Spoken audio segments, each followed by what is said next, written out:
ಯಕ್ಷಗಾನವನ್ನ ಮಕ್ಕಳಿಗೆ ಹೇಳ್ಕೊಡೋದು ಒಂದು ದೊಡ್ಡ ಸಾಹಸನೇ. ಆ ಸಾಹಸವನ್ನ ನಮ್ಮ ರಾಧಾಕೃಷ್ಣ ಉರಾಳ ಅವರು, ಪೂಜಾ ಹಾಗೂ ಅದಿತಿ ಉರಾಳ ಅವರು ತುಂಬಾ ಕಷ್ಟಪಟ್ಟು ಶ್ರಮಪಟ್ಟು ನಿರ್ವಹಣೆ ಮಾಡಿದ್ದಾರೆ.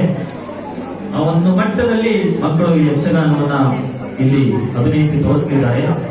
ಚಂದಮಾಮ ಯಾರಿಗೂ ಗೊತ್ತಿಲ್ಲ, ಗೊತ್ತಿದೆಯಲ್ವಾ? ಯಾಕಂದ್ರೆ ಈಗ ಸೂರ್ಯ ಮಾಮನ ಹೊಡೆತನೇ ಜಾಸ್ತಿ ಆಗುತ್ತಿದೆ, ಚಂದಮಾಮನ ಹೊಡೆತ ಕಡಿಮೆ ಆಗುತ್ತಿದೆ. ಈಗ ನೆನ್ಸ್ಕೊಂಡ್ರೆ ಸೂರ್ಯ ನೆನ್ಸ್ಕೊಂಡ್ರೆ ನಮಗೆ ಭಯ ಆಗುತ್ತೆ, ಆ ತರ ಆಗ್ತಾ ಇದೆ. ಅಂತಹ ಶಾಖ, ಅಂತಹ ಬಿಸಿ ಇಡೀ ನಮ್ಮ ಜಗತ್ತನ್ನೇ ಸುಡುತ್ತಾ ಇದೆ. ಅದಕ್ಕೆಲ್ಲ ಮುಖ್ಯ ಕಾರಣ ನಾವೇ. ಕಾಡನ್ನು ಉಳಿಸ್ಬೇಕಿತ್ತು, ಕಾಡನ್ನು ಬೆಳೆಸ್ಬೇಕಿತ್ತು. ಅದನ್ನ ಮಾಡದೆ ಬರೀ ಬಿಲ್ಡಿಂಗ್ ಕಟ್ತಾ ಇದ್ರೆ, ಬೋರ್ವೆಲ್ ಬರೆಸ್ತಾ ಇದ್ರೆ ಏನಾಗುತ್ತೆ? ಹೀಗೆ ಆಗುತ್ತೆ. ಅದು ಅನುಭವಿಸ್ಬೇಕಾದ್ರೆ ನಮ್ಮ ಧರ್ಮ. ಇನ್ನಾದ್ರೂ ಜನ ಎಚ್ಚೆತ್ತು ಪ್ರಕೃತಿಯನ್ನು ಉಳಿಸುವಂತಹ, ಬೆಳೆಸುವಂತಹ ನಿಟ್ಟಿನಲ್ಲಿ ಪ್ರಯತ್ನ ಮಾಡ್ತಾರೆ ಅಂತ ಹೇಳ್ತಾ, ಈಗ ನಿಮ್ಮ ಮುಂದೆ ಯಕ್ಷಗಾನ ಚಂದಮಾಮ. ಜೋರಾದ ಚಪ್ಪಾಳಿ ಮೂಲಕ ಮಕ್ಕಳನ್ನು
ಸಮೃದ್ಧವಾಗಿ ಬೆಳೆಯಬೇಕಾದರೆ ಅಲ್ಲಿನ ಪ್ರಜೆಗಳೇ ಮುಖ್ಯ ಕಾರಣ ಎಂದು ಭಾವಿಸಿದವನು ಪುರದಲ್ಲಿರುವವರೆಲ್ಲ ಸ್ವಂತ ಮಕ್ಕಳಂತೆ ಪ್ರೀತಿಯಿಂದ ನೋಡಿದವನು ನಿಜ. ಪ್ರಜೆಗಳೂ ಕೂಡ ಇಲ್ಲಿನ ದೊರೆಯಾಗಿರುವ ಈ ಚಂದ್ರಹಾಸನನ್ನು ಪ್ರೀತಿ ಆದರದಿಂದ ಗೌರವಿಸುತ್ತಾ ನೋಡಿದ್ದೀರಿ. ಆಡಳಿತ ವ್ಯವಸ್ಥೆ ಸುಸೂತ್ರವಾಗಿ ನಡೆಯಬೇಕಾದರೆ ನಾಡಿನ ಮುಖ್ಯಮಂತ್ರಿಗಳ ಹೊಣೆಯೂ ಮಹತ್ವವಾದದ್ದು. ಅದನ್ನು ನೀವೆಲ್ಲ ಬಹಳ ಆಸಕ್ತಿಯಿಂದ ನಿರ್ವಹಿಸಿದ್ದೀರಿ. ಚಂದ್ರಹಾಸ ಪ್ರಭುಗಳೇ, ನಿಮ್ಮ ಮೆಚ್ಚುಗೆಯ ಮಾತಿಗೆ ಧನ್ಯವಾದಗಳು. ನೂರಿನಂತೆ ಸಿರಿ ಯಥಾರಾಜ ತಥಾಪಜ. ನಿಮ್ಮ ಅವಿರತ ಶ್ರಮದಿಂದ ಸುಭದ್ರವಾಗಿದೆ ನಮ್ಮ ಈ ದೇಶ. ನೀವು ಬೆಳೆಸಿದ ಸೇನೆಯನ್ನ ಪ್ರಜೆಗಳಿಗೆಲ್ಲರಿಗೂ ಇದರಿಂದ ಸಂತೋಷ. ಆದರೂ ಅದು ಸ್ವಾರ್ಥ ಜೀವಿಗಳಿಗೆ ನಿಮ್ಮ ಮೇಲೆ ದ್ವೇಷ. ತಮ್ಮ ಮೇಲೆ ಬೇಯಿಸಿಕೊಳ್ಳಲಾಗುತ್ತಿಲ್ಲ ಎಂದು ಆಕ್ರೋಶ. ಹಗಲಿನ ಅರಿವಿಗೆ ഇരുಳಿನ ಅನುಭವವಿರಬೇಕು. ಅಧಿಕಾರ ಸಿಕ್ಕಾಗ ಅಹಂಕಾರ ಪಟ್ಟರೆ ಅವನತಿ ತಪ್ಪದು. ನಿಜ. ಮನುಷ್ಯ ಸಂಘಜೀವಿ. ಕೇವಲ ಸ್ವಾರ್ಥವಿದ್ದರೆ ಸಂತೋಷ ಸಿಗಲಾರದು. ಹಾಗಂತ ಜನಸೇವೆಯಲ್ಲಿಯೇ ಸ್ವಂತ ಜೀವನವನ್ನು ಮರೆಯಲಾಗುವುದೇ? ಆದರೆ ಆ ವಿಚಾರದಲ್ಲಿ ನಾನು ಬುದ್ಧಿ ಎನ್ನುವುದರಲ್ಲಿ ಸಂದೇಹವಿಲ್ಲ. ಏಕೆ ಬಲ್ಲೀರಾ? ಯಾಕೆ? ಮನೆಯನ್ನು ಬೆಳಗಿಸುವ ದೀಪದ ಹಾಗೆ ಕುಟುಂಬವನ್ನು ಬೆಳಗಿಸುವವರು ಮಕ್ಕಳು. ನಿಜ. ಮಡದಿ ಶಶಿಮುಖಿಯೊಂದಿಗಿನ ದಾಂಪತ್ಯದ ಫಲವಾಗಿ ಕಂದ ಶೀತಲ ನಮ್ಮ ಮನವನ್ನು ಮುದಗೊಳಿಸುತ್ತಿದ್ದಾನೆ.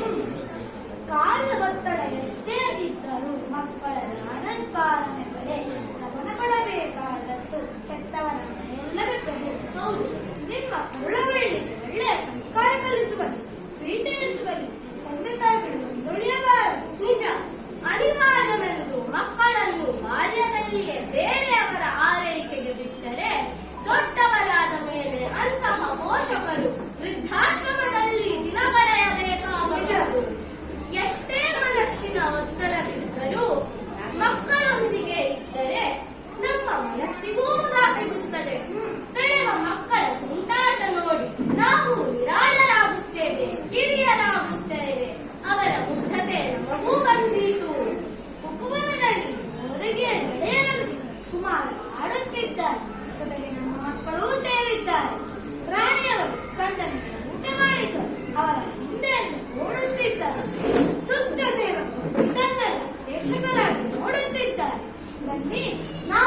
ಕುಳಿತು ಮಲಗಿ, ನಾನೊಂದು ನಿಮಗೆ ಕಥೆ ಹೇಳ್ತೇನೆ.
ಮಕ್ಕಳಿಗೆ ಮೋಡಗಳ ಉಯ್ಯಾಲೆಗಳಲ್ಲಿ ತೂಗಿಸಿ ಆಡಿಸುತ್ತೇನೆ. ಹತ್ತಿಯ ಉಂಡೆಯಂತೆ ನಾನಿದ್ದರೆ ಬೆಣ್ಣೆಯ ಮುದ್ರೆಯಂತೆ ಮುದ್ದಾದ ಮಕ್ಕಳಿದ್ದೀರಿ. ಬನ್ನಿ ನನ್ನ ಜೊತೆ.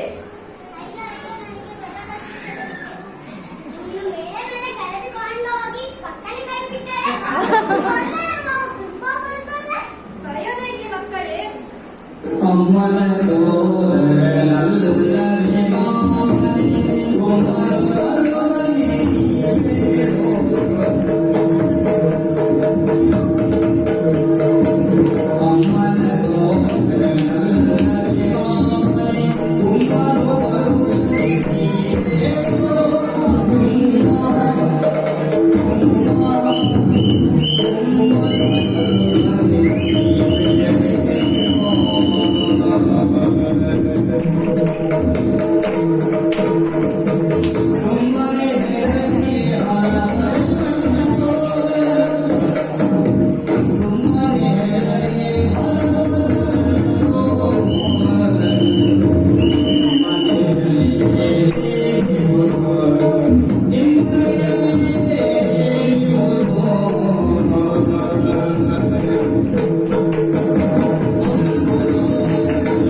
ಓ ಚಂದಿರ, ಎಲ್ಲರಿಗಿಂತ ನೀನೇ ಸುಂದರ. ಹಿರಿಯರು ಕಿರಿಯರು ಕವಿಗಳು ಎಲ್ಲರ ನಿನ್ನನ್ನು ಇಷ್ಟಪಡುತ್ತಾರೆ ಎಂದು ಬೀಗಬೇಡ. ನಿನ್ನನ್ನು ಭೂಮಿಯನ್ನು ನೋಡುವುದು ನನ್ನ ಕರುಣೆಯಿಂದ. ಈ ಕಿರಿಯನ್ನು ಮೇಲೆರೆದರೆ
ಮೇಘರಾಜ ಹೇಳಿದ ಮಾತನ್ನು ನೀವೆಂದೂ ಮರೆಯಬಾರದು. ಮರ ಗಿಡ ಕಾಡನ್ನು ಬೆಳೆದರೆ ನಮಗೆ ಮೋಡ ಹುಟ್ಟಿ ನಮಗೆ ಮಳೆ ಸಿಗುತ್ತದೆ. ಮಳೆ ಸಿಕ್ಕಿದರೆ ಮಾತ್ರ ರೈತ ಬೆಳೆ ಬೆಳೆಯಲು ಸಾಧ್ಯ. ರೈತ ಬೆಳೆ ಬೆಳೆದರೆ ನಿಮಗೆ ಊಟ ಸಿಗುವುದಕ್ಕೆ ಸಾಧ್ಯ. ಅದಕ್ಕೆ ಹೇಳುವುದು, ದೇವರು ವರವಾಗಿ ಕೊಟ್ಟಿರುವ ಪ್ರಕೃತಿಯನ್ನು ಎಂದೂ ಮರೆಯುವಂತೆ ಮಾಡಬಾರದು ಎಂದು. ವಿಜ್ಞಾನದ ಗುಂಗಿನಲ್ಲಿ ಸಾಮಾನ್ಯ ಜ್ಞಾನವನ್ನು ಪಡೆದುಕೊಳ್ಳಬಾರದು. ಪರಿಸರದ ಹಂಗೆ ಇಲ್ಲ ಎಂಬ ಗುಂಗಿನಲ್ಲಿ ನಿಮ್ಮನ್ನಬಾರದು.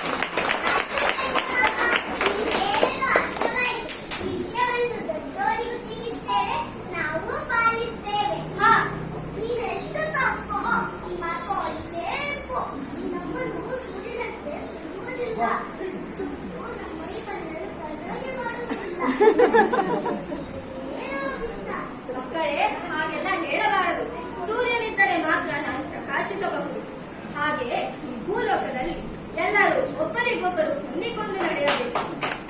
ಅಹಂಕಾರದಲ್ಲಿ ಬೇರೆಯವರ ಸಂಕಟವನ್ನು ಕಂಡು ನಕ್ಕು ಅಪಹಾಸ್ಯ ಮಾಡಿದರೆ ಏನಾಗುತ್ತದೆ ಎಂಬುದು ನನ್ನ ಕಥೆಗೆ ಒಂದು ಒಳ್ಳೆಯ ಉದಾಹರಣೆ.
ಬರುವುದಕ್ಕೂ ಆಳು ಬೇಕಾಗುತ್ತದೆ. ನೆಟ್ಟಗೆ ನಡೆಯಲಾಗದೆ ಬೆಡಗಿ ಬಿದ್ದು ಹೊಟ್ಟೆ ಹೊಡೆದರೆ ಅಳಬೇಕಾಗುತ್ತದೆ. ಅದಕ್ಕೆ ಹೇಳುವುದು, ಹಸಿವಿರುವಷ್ಟೇ ತಿಂದರೆ ನಮಗೆ ಒಳ್ಳೆಯದಾಗುತ್ತದೆ. ನನ್ನಂತೆ ಸುಂದರನಾಗಿರುವುದಕ್ಕೆ ಸಾಧ್ಯವಾಗುತ್ತದೆ.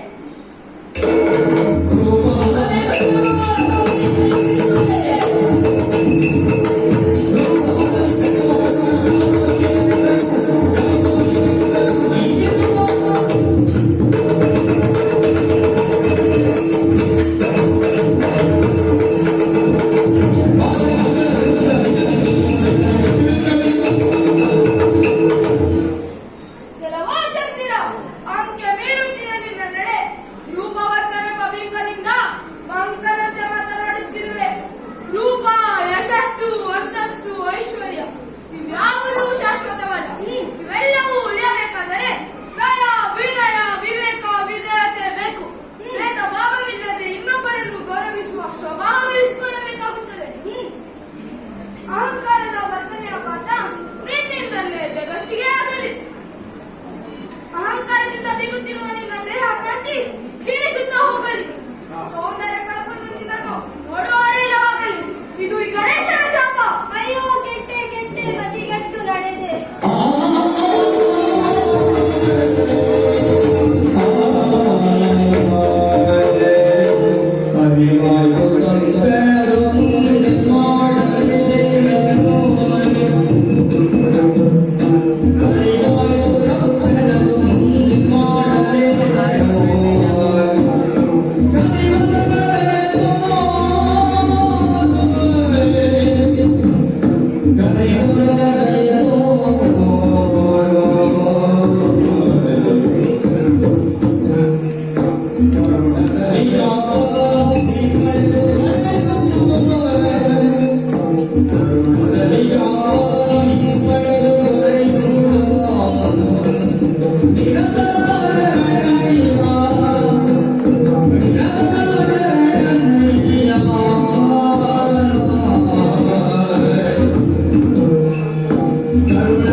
ಗಣೇಶ, ಗಣಪತಿ, ಮೂಷಿಕ ವಾಹನ, ಮೋದಕ ಪ್ರಿಯ, ವಿಘ್ನನಾಶಕ, ವಿನಾಯಕ, ನನ್ನ ತಪ್ಪನ್ನು ಮನ್ನಿಸು ದೇವ.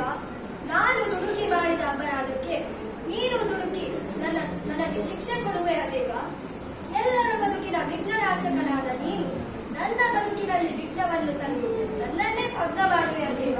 ದೇವ, ಶಾಂತನಾಗು, ನನ್ನನ್ನು ಅನುಗ್ರಹಿಸು ದೇವ.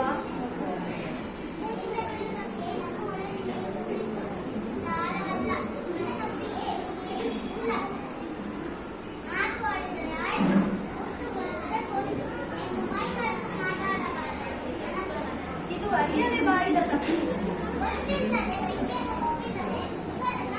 ಹಾ ದೇವ, ಎಂಥವರೇ ಆದರೂ ತಪ್ಪು ಮಾಡಿದವರು ಬದಲಾಗಿ ತಿದ್ದಿಕೊಳ್ಳುವುದಾದರೆ ಅವರಿಗೆ ಇನ್ನೊಂದು ಅವಕಾಶ ಕೊಡುವುದು ರಾಜ್ಞರ ಲಕ್ಷಣವಲ್ಲವೇ?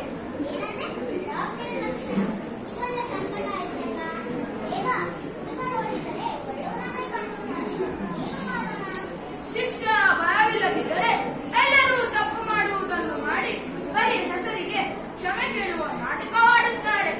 ಇವನಿಗೆ ನಿಜವಾಗಿಯೂ ತಪ್ಪು ಮಾಡಿದ್ದೇನೆ ಅಂತ ಅನಿಸಬೇಕು. ಇವನು ನನ್ನ ಅಪ್ಪನನ್ನು ಕುರಿತು ಧ್ಯಾನ ಮಾಡಲು ಅವರೇ ಒಂದು ಮಾತನ್ನು ತೆಗೆದುತ್ತಾರೆ. ಧನ್ಯರಾದೆ ದೇವ.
ನೀತಿ ಪಾಠ ಇರುವುದು.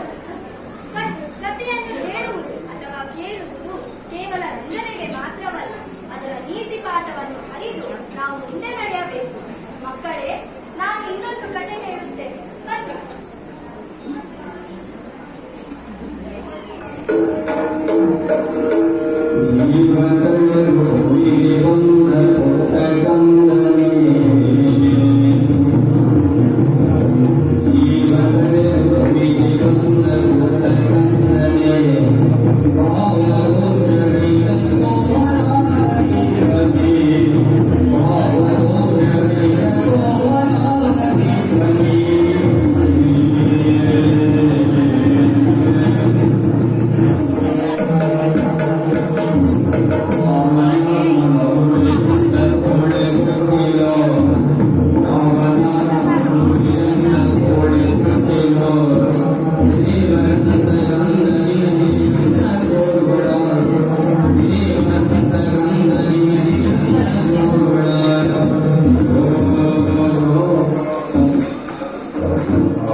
ಸಂಸ್ಕಾರ ಇದ್ದವರಿಗೆ ಎಲ್ಲೇ ಹೋದರೂ ನಮಸ್ಕಾರ ಇರುತ್ತದೆ.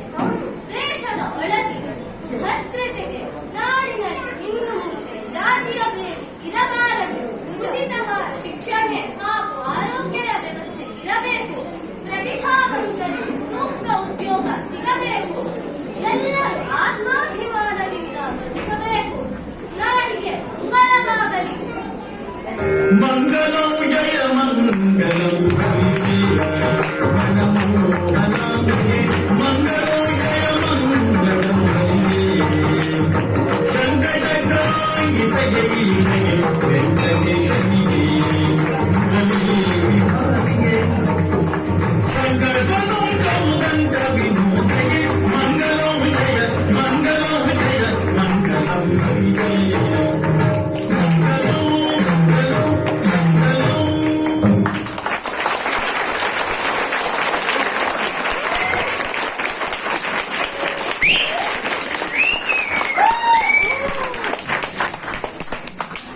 ಚಂದಮಾಮ ಕಣ್ಣ,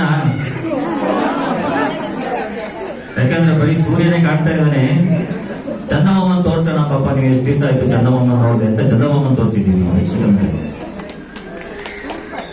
ಹೇಗ್ ಮಾಡಿದ್ದಾರೆ ಯಕ್ಷಗಾನ? ಸ್ವಲ್ಪ ಸೌಂಡ್ಸ್ ನಿಮಗೆ ಡೈಲಾಗ್ಸ್ ಎಲ್ಲ ಕೇಳದೆ ಇರ್ಬೋದು, ಯಾಕಂದ್ರೆ ಸ್ವಲ್ಪ ಸಮಸ್ಯೆ ಇದೆ ಇಲ್ಲಿ. ಆದಷ್ಟು ಪ್ರಯತ್ನ ಮಾಡಿದ್ದಾರೆ ಮಕ್ಕಳು ಜೋರಾಗಿ ಹೇಳಲಿಕ್ಕೆ. ಈಗ ಒಬ್ಬರೊಬ್ಬರೇ ಅವರ ಹೆಸರು ಹೇಳ್ತಾರೆ, ಯಾವ ಪಾತ್ರ ಅಂತ ಹೇಳ್ತಾರೆ. ಹೆಸರು ಶ್ರೀಧಾತ್ರಿ, ಪಾತ್ರ ಅಮ್ಮ. ಅಮ್ಮ. ಲಲಿತಾ, ಚಂದ್ರಹಾಸ ಮಹಾರಾಜರು. ಪ್ರಖ್ಯಾತ್, ಮಂತ್ರಿ. ಶಾರ್ವಿಕಾ, ಮಗು. ಸುಧರ್ಮ, ಮಕ್ಕಳು. ರಮಣಿ,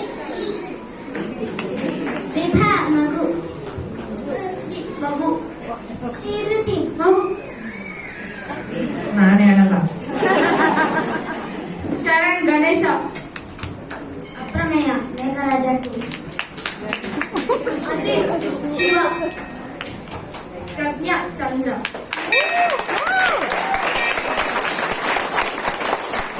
ಅಭಿರಾಮ್ ಮೇಘರಾಜ